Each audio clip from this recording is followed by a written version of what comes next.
Eu acho que o que Machado de Assis faz nesse conto da chinela turca é meio parecido com o Dom Casmurro, né? Eu decido o que eu acho que aconteceu e você pode decidir o que você acha que aconteceu, e a gente fica aqui, ó, só conversando. E aí, dá pra confiar no narrador dessa história? Mais ainda que pensar no narrador, esse conto a gente tem que pensar no leitor. Sim, eu e você que lê o conto. Eu já vou chegar lá, vamos aos fatos. A chinela turca conta a história do... na verdade, um narrador contando a história para você, para mim, do bacharel Duarte que tá se arrumando para ir para um baile. Muito ansioso porque ele vai se encontrar com a namorada, que é uma mulher linda. Ele está muito apaixonado por ela e muito ansioso para encontrá-la. E aí ele é interrompido porque chega na casa dele o Major Lopo Alves, que ele é um grande dramaturgo e ele tá querendo testar um dos textos assim que ele escreveu, não sei se texto ou até ele tem decorado, enfim. Ele quer testar essa história e fazer o bacharel Duarte ouvir, só que o bacharel fica muito ansioso porque ele tá louco para sair, para ir pro baile, para se encontrar com a namoradinha. Mas o Major vai contando a história. Bacharel Duarte não tá achando chato, tá querendo que vá logo, o tempo vai passando até que o Major larga tudo lá e vai embora. Bacharel Duarte acha estranho esse comportamento, até que chega um policial. Chega um policial na casa do bacharel e diz assim: olha, eu vou ter que levar você preso porque você roubou uma chinela turca. Para tudo, porque nesse momento, eu lendo esse conto, eu lembrei do queridinho Conde de Monte Cristo, do Alexandre Dumas. O bacharel Duarte é levado preso, sem entender nada disso que está acontecendo. Ele é até vendam os olhos dele. E aí, quando ele tira a venda, ele tá num lugar assim meio assim, parecendo um labirinto. E aí ele fica sabendo que aquela figura que chegou na casa dele não é um policial. Ele se fez passar por um policial, mas ele não é um policial. Ele é um dono da casa, assim, que levaram ele, né? Que levaram o bacharel. E ele diz que é para o bacharel se preparar porque eles querem roubar o bacharel. O dono da casa vai trazer a filha dele, o que se fingiu de policial, vai trazer a filha dele e vai dizer para o bacharel que ele é obrigado a se casar. Bacharel Duarte fica todo atordoado. E quando chega a menina, a moça, é uma moça também muito bonita, muito parecida com a namorada dele. E o que se fez de policial, o dono da casa, diz assim que ele vai se casar com essa moça e que ele vai ter que tomar um veneno para morrer, e assim esse grupo vai ficar com todos os bens e o dinheiro do bacharel Duarte. E aí, nesse momento do conto, eu paro e lembro de um livro, O Conde de Monte Cristo. Chega o padre que o bacharel Duarte viu quando chegou lá nesse lugar, e o padre sussurra nos ouvidos do bacharel, diz assim: olha, eu não sou um padre, eu tô falando que eu tô aqui de padre, mas eu não sou um padre. Deixa eu te falar, deixa eu te dar uma ideia. Pula a janela que eu vou te ajudar a fugir. Bacharel Duarte tá atormentado, com muito medo. Ele segue o conselho do padre falso, pula a janela. Acha até que ele... assim, ele acha que ele vai morrer, mas não, ele consegue, não é tão alto assim quanto ele pensava. Só que tem um homem muito gordo que começa a tentar pegar o bacharel Duarte. Ele foge e vai correndo, sendo perseguido pelo homem gordo, até que, ufa, ele consegue voltar para casa. Eu não sei se eu já tinha dito, mas nesse momento do conto eu lembrei de um livro, O Conde de Monte Cristo. Tá, eu já sei, praticamente todas essas aventuras fez parte do Conde de Monte Cristo. E o final do conto eu vou contar agora. Se você ainda não leu, é a chance até de parar para dar uma lida no livro. Mas quando o bacharel Duarte volta para casa, está lá o major que tá lendo o texto que ele estava lendo. E o major nem viu que ele tinha voltado. E o final do conto fica assim: uma reflexão do próprio bacharel, que ele fala que eles levam o Major para a porta da rua, vai embora e ele fica assim sem saber muito o que está acontecendo, e ele diz, né, ele fica pensando com ele mesmo: ninfa, doce amiga, fantasia inquieta e fértil, tu me salvaste de uma ruim peça com um sonho original. Substituíste-me o tédio por um pesadelo. Foi um bom negócio. Um bom negócio e uma leve lição. Provaste-me ainda uma vez que o melhor drama está no espectador e não no palco.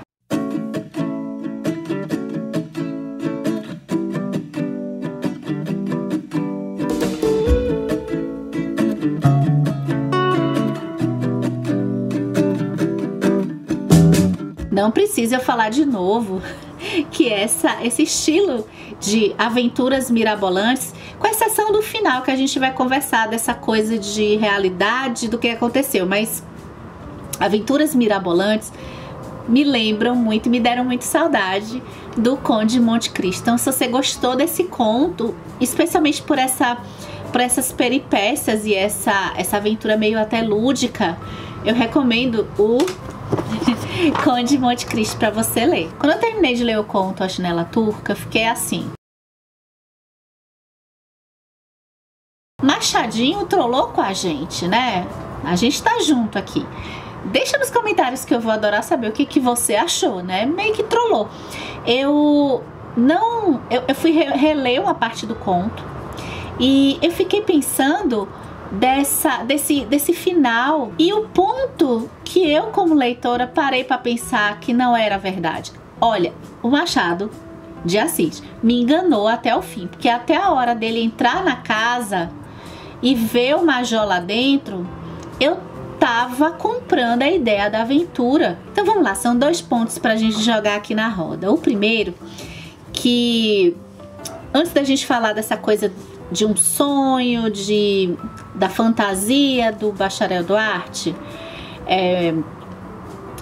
ao final, quando ele diz essa frase da ninfa, ele tinha uma namorada, e o baile, né, que ele perde com essa moça, e uma moça que era muito parecida com a namorada dele, que ele iria se casar, e todas essas peripécias que ele vive dessa aventura, traz dessa frase um assunto assim: o que a gente acha interessante na ficção, se a gente passasse, né, essa linha da ficção e da realidade, em que se a gente passa por algo até de entretenimento na ficção, um assalto, sabe, não que a gente goste de ver assim o sofrimento, mas uma coisa de aventuras que a gente gosta de ir pra uma casa deserta e o personagem vai, aquilo quando acontece conosco, né, acaba virando um pouco o lado.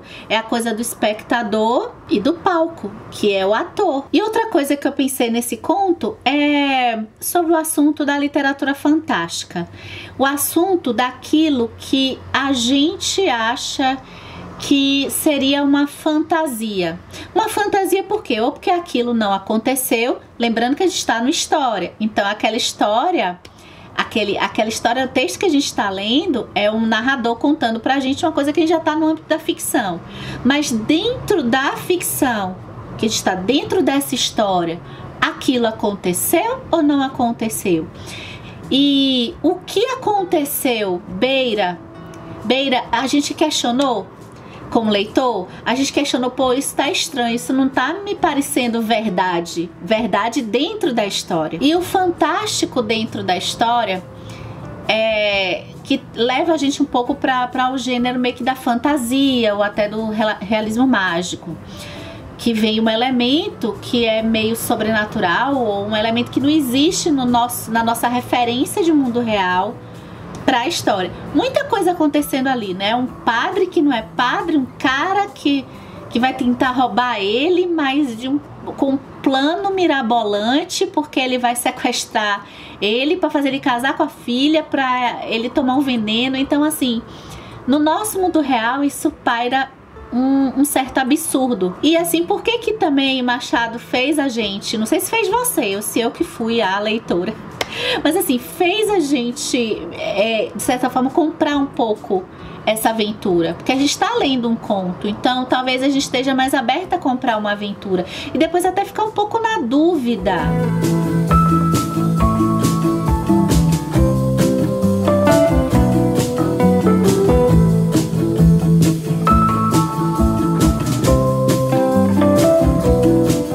E eu assisti um vídeo da Verves, da Verônica, com a Cristina Casagrande. Ela estava explicando um pouco na teoria literária o gênero de fantasia e essa relação do gênero de fantasia com nós, leitores.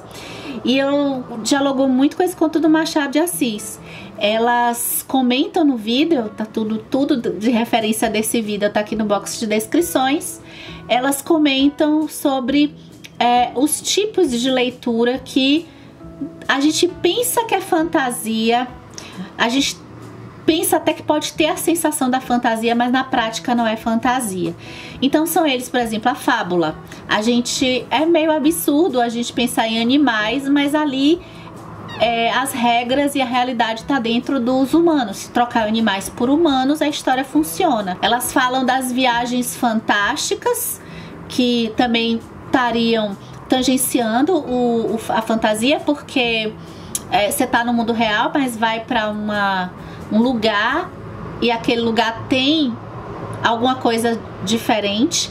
Elas falam também do mito, que o mito já são histórias também dentro de algo que não existe no mundo real, mas se está buscando contar algo que está dentro do homem, do ser humano.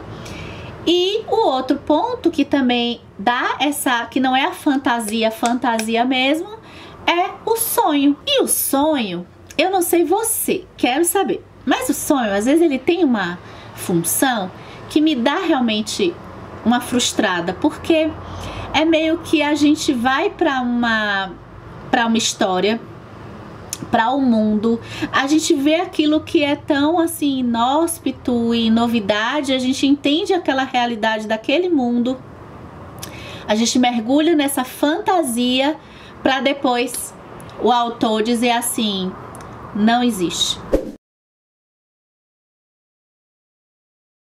E então, meus senhores, é isso que eu pergunto pra vocês. O que vocês acharam da Chinela Turca?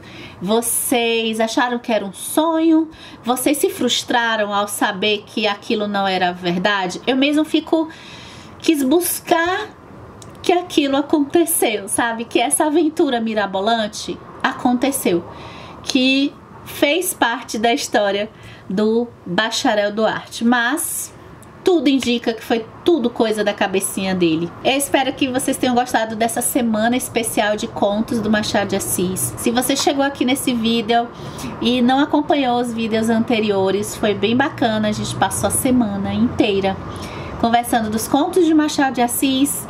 Se você chegou no futuro, eu acredito que a gente vai continuar usando a TBR pra gente falar dos contos de Machado de Assis e conversar sobre contos de Machado de Assis.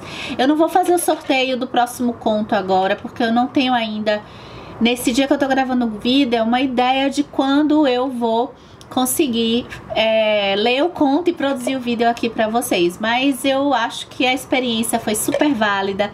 Talvez aí não com uma semana, mas com o final de semana a gente vai continuar pegando os contos do Machado de Assis com a TBR. Então fiquem acompanhando a comunidade aqui do YouTube, a comunidade do canal Comparando Livros, que aí eu dou as informações quando a gente voltar a ler os contos do Machado de Assis. Acho que a gente volta rapidinho. Você que tá participando da semana, na semana mesmo de contos, e tá participando do sorteio que tá rolando aqui no canal, presta atenção no resultado. E é isso, gente. Obrigada e até o próximo vídeo.